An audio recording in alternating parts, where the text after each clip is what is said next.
Good afternoon दोस्तों, मैं संदीप कुमार दुबे। पिछले टर्म पे आप लोग भाग 1 में देखे थे कि पुष्प की संरचना कैसी होती है तथा उनमें लैंगिक जनन कैसे होता है। आज हम लोग एक दूसरी टॉपिक उमंग के बारे में अध्ययन करेंगे। उमंग जिसे कहते हैं, उमंग की संरचना क्या होती है, उमंग क्या कहलाता है। ठीक है, तो आइए देखते हैं।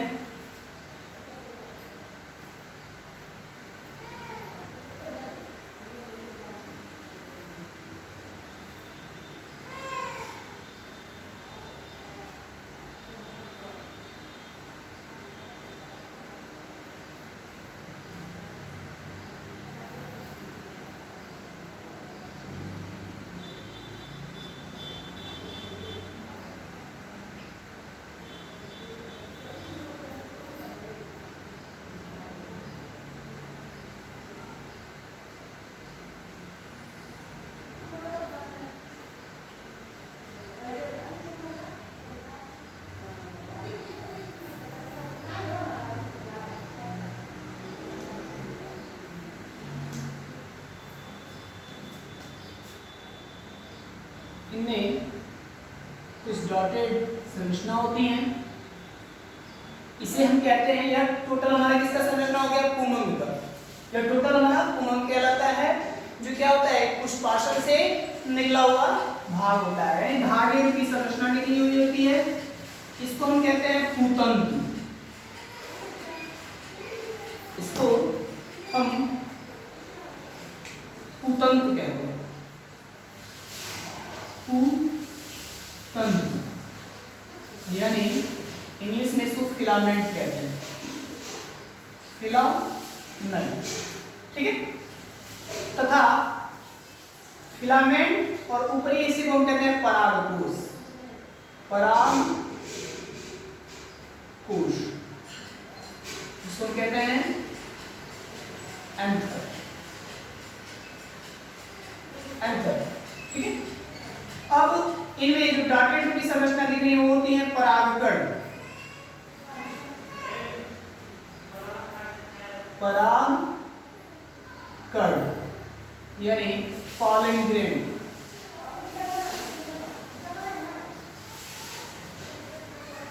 तथा इस भाग को यानी पूतंतु और परागकोश को जो जोड़े रखने का कार्य करती है उसे हम कहते हैं संयोजी।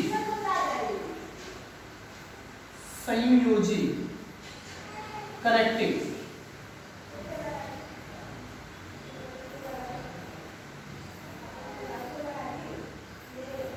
ठीक है, तो यह एक पुष्पासन से धागे रूपी आवृतबीजी पुष्प के पुष्पासन से धागे रूपी संरचना निकली हुई होती है, जिसे हम पूतंतु कहते हैं।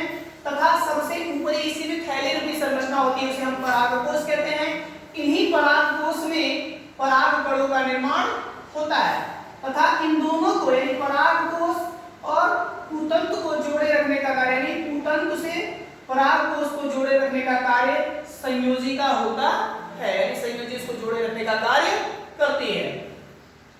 अब यह परागकोश यानी इन परागकोशों में इन परागकोशों में दो पालियां होती हैं, यानी दो चेंबर होती हैं, जिसे हम अध्ययन कर सकते हैं। आपको नंबर 1 ये हमारा नंबर 1 और ये हमारा दूसरा।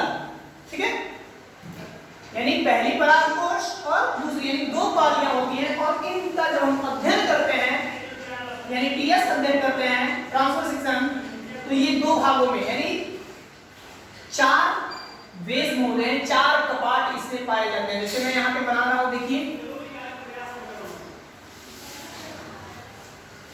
दो पालियों को यहाँ पे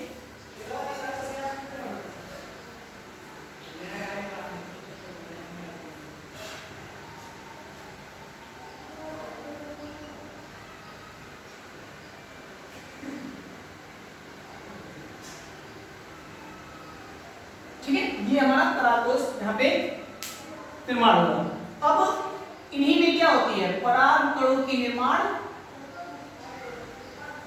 होती है,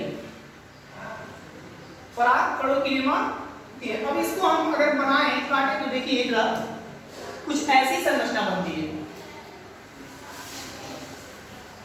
कुछ ऐसी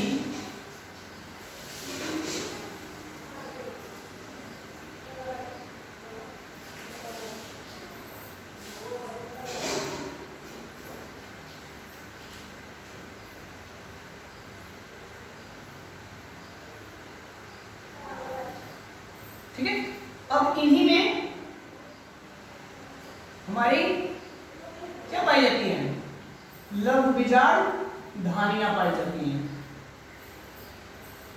और इन्हीं में परागकणों का निर्माण होता है। लघु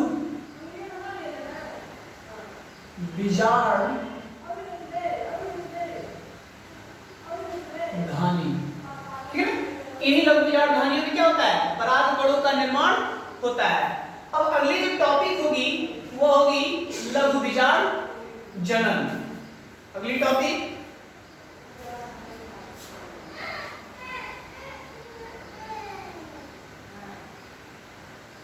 कैसे परागकणों का निर्माण होता है लघु बीजाणु धानी में। तो सबसे पहले हम जानेंगे लघु बीजाणु जनन। लघु बीजाणु जनन, ठीक है। Micro स्पोरो genesis, micro स्पोरो genesis. लघु बीजाणु जनन किसे कहते हैं, तो पराग कोशों में परागकणों का निर्माण होना या लघु बीजाणु धानी का निर्माण होना, ये क्या कहलाता है, लघु बीजाणु जनन प्रक्रिया कहलाती है। यहां पे मैं लिख दे रहा हूं, पराग कोश में पराग कणों या लघु बीजाणु धानी का निर्माण होना लघु बीजाणु जनन, लघु बीजाणु जनन प्रक्रिया कहलाती है, प्रक्रिया कहलाती है, ठीक है। लघु बीजाणु जनन किसे कहते हैं, तो पराग कोशों में या पराग कोश में परागकणों या लघु बीजाणु धानी का निर्माण होना ही क्या कहलाती है, लघु बीजाणु जनन प्रक्रिया कहलाती है।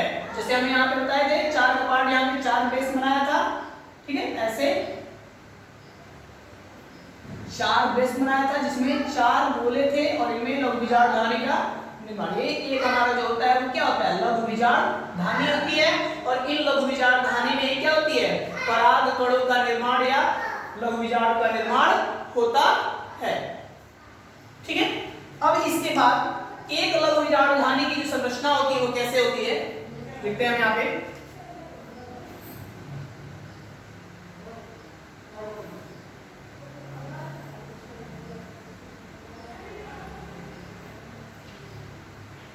सबसे पहले इसमें लघु बीजाणु धानी में एक अधोस्तरीय टाइप की कोशिका होती है, एक अधोस्तरीय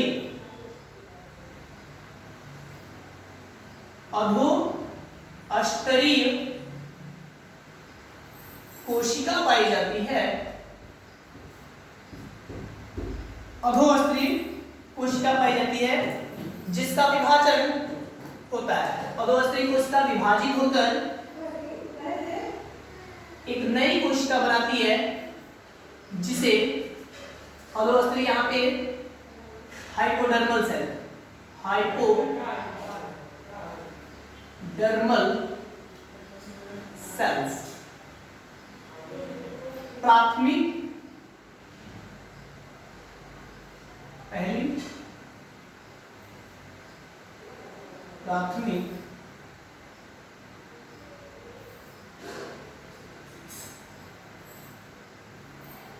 भित्ति कोशिका, प्राथमिक द्वितीय कोशिका विभाजित होकर बनाती है। अब यह यहाँ पे प्रिमिटिव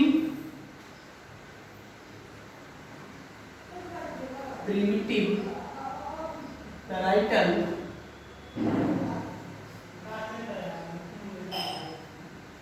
सेल्स, ठीक है, प्राथमिक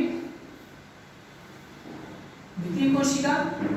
पुनः यह समसूत्री विभाजन के द्वारा दो कोशिका बनाती हैं।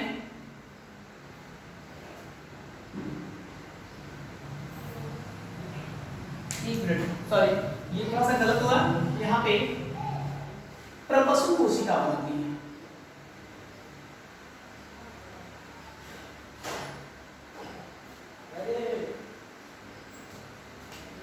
प्रपशु कोशिका, इसको आर्ची स्पोरियल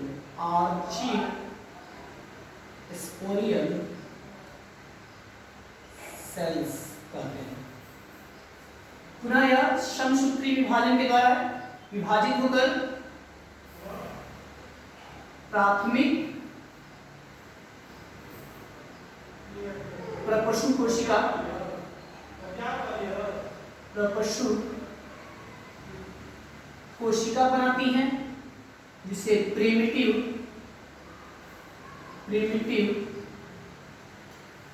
पैराइटल सेल्स, ये हमारा पहला होता है। दूसरी जो कोशिका बनती है प्राथमिक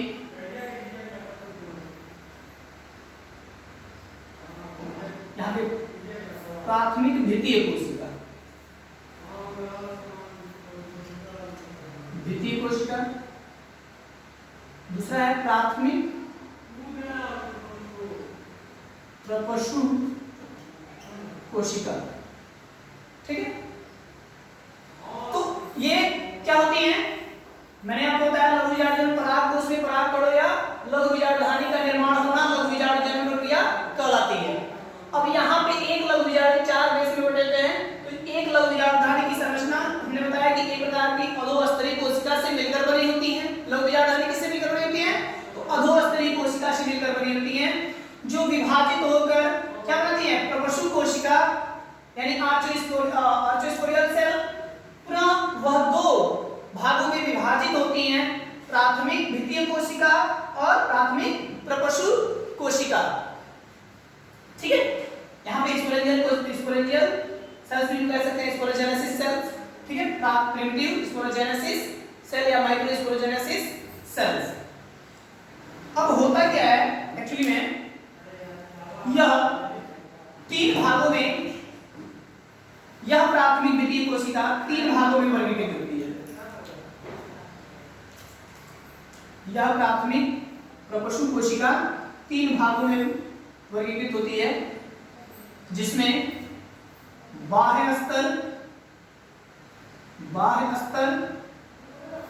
मध्य स्तर और टेपिटम, ठीक है। तो बाह्य स्तर तीन तरह की कोशिकाओं में ये बढ़ती हैं, बाह्य स्तर, आउटर लेयर, मध्य स्तर, मिडिल लेयर और टेपिटम। इनका कार्य क्या होता है, तो बाह्य स्तर क्या करती हैं, बाहरी कोशिका को यानी अधोस्तरीय कोशिका से मिलकर ये बनी होती हैं, जो सुरक्षा प्रदान करती हैं, तथा मध्य स्तर आगे चल के वह नष्ट हो जाती हैं परिपक्व होने के बाद और पोषण प्रदान करती हैं। किनको पोषण प्रदान करती हैं, तो जो भी इसमें सेल्स पाए जाते हैं, लघु बीजाणु पाए जाते हैं, लघु बीजाणु का परागकण पाए जाते हैं, उनको यह क्या करता है, पोषण प्रदान करता है। टेपिटम का कार्य भी यही होता है, आगे चल के बीजाणुओं को पोषण प्रदान करता है। और ये देखते हैं,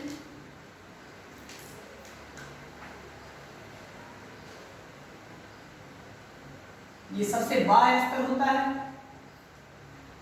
जिसको हम हाइपोडर्मल सेल कहते हैं।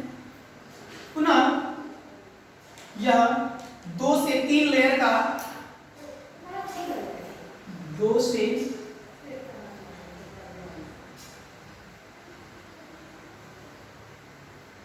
3 लेयर का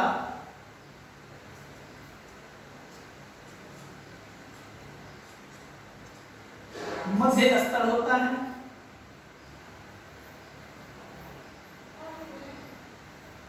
जिसे हम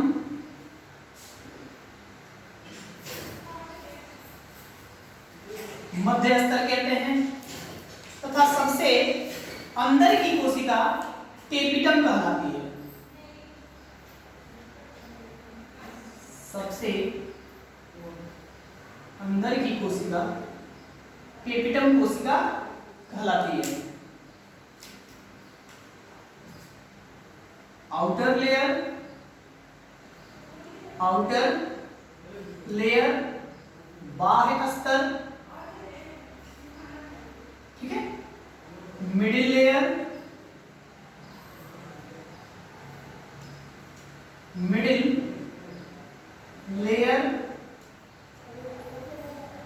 मध्य स्तर और टेपिटम।